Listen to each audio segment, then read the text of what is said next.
wonderful afternoon. I want to do a short introduction to, first of all, what oral literature is, because my main area is poetry, but I cannot talk on poetry if I have not looked at what oral literature is all about.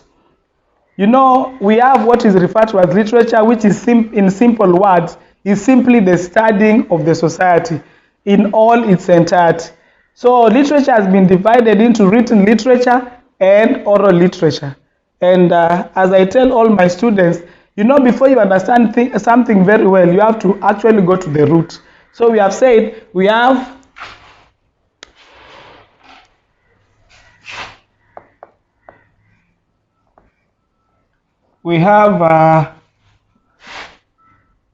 oral literature, and we also have written literature.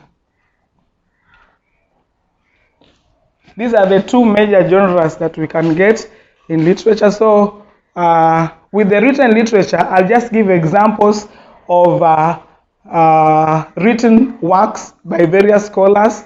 We have the novels, we have plays. These are books that have been written around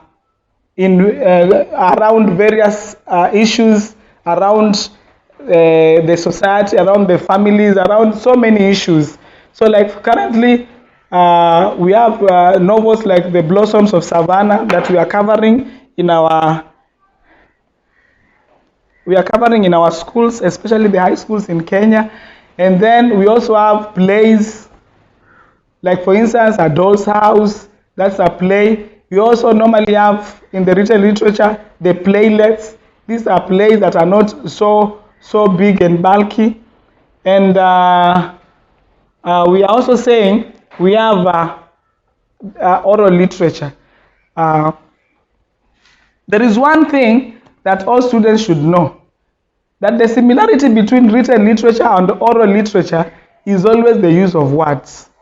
Now, in oral literature, we are transmitting or transferring the knowledge and the information we have from our various societies via the word of mouth. In written literature, we transfer the same information, but this time around, we write everything we want to transfer or rather transmit to the others via we take the process of writing, hence coming up with novels, and you also come up with books or any other kind of literary writings that can pass the information across to other generations. Now, in a nutshell, we can say therefore that the main way of transferring or transmitting the information is via the use of words.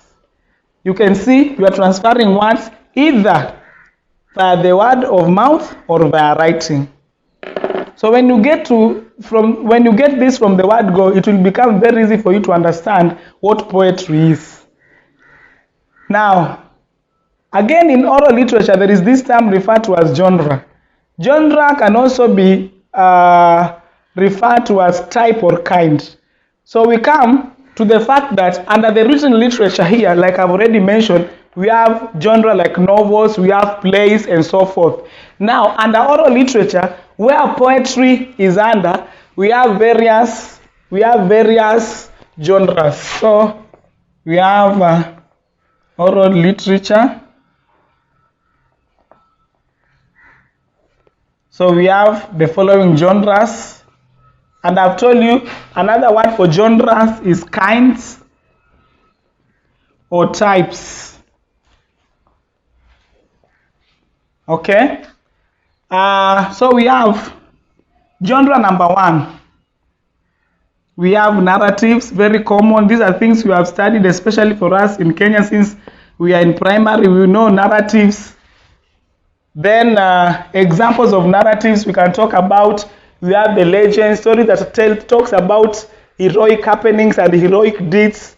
For example, we have the story in the Bible of Samson and Delilah that has been alluded among the Luos, and then we have the Luanda Magere story talking about the heroic deeds that Luanda Magere did, but only to find himself falling because of a woman. hence losing the strength he had and being destroyed.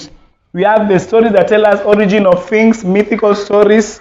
That is what genre narrative entails.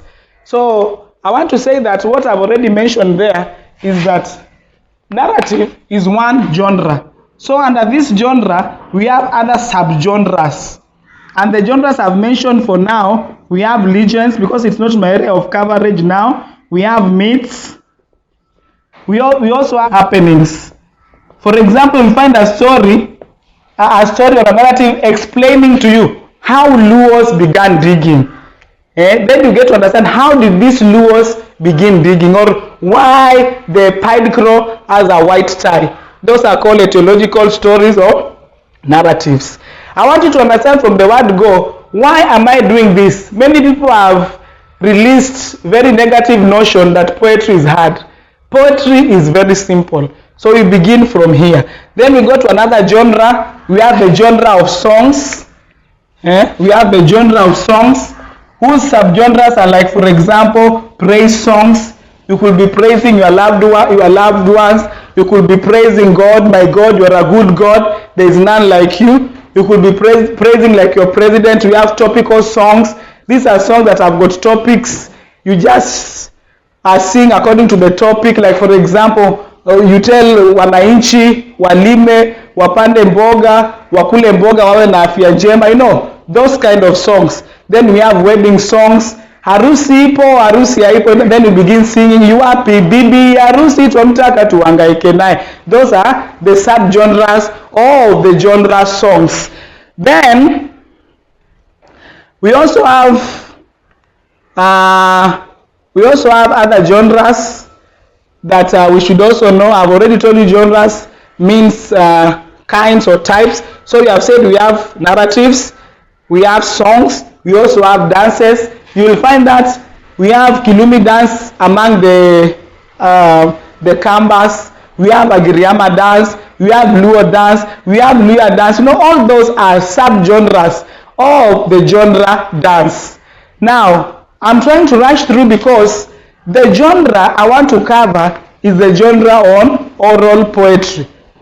So we have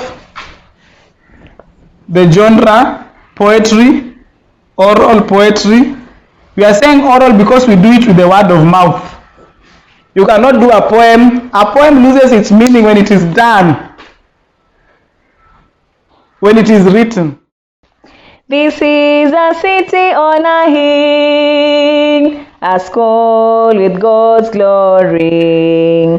Education is light, my Kadzonzo, the only bright, shining star in the nation. Highly favored, my Kadzonzo, highly favored by God, so we are.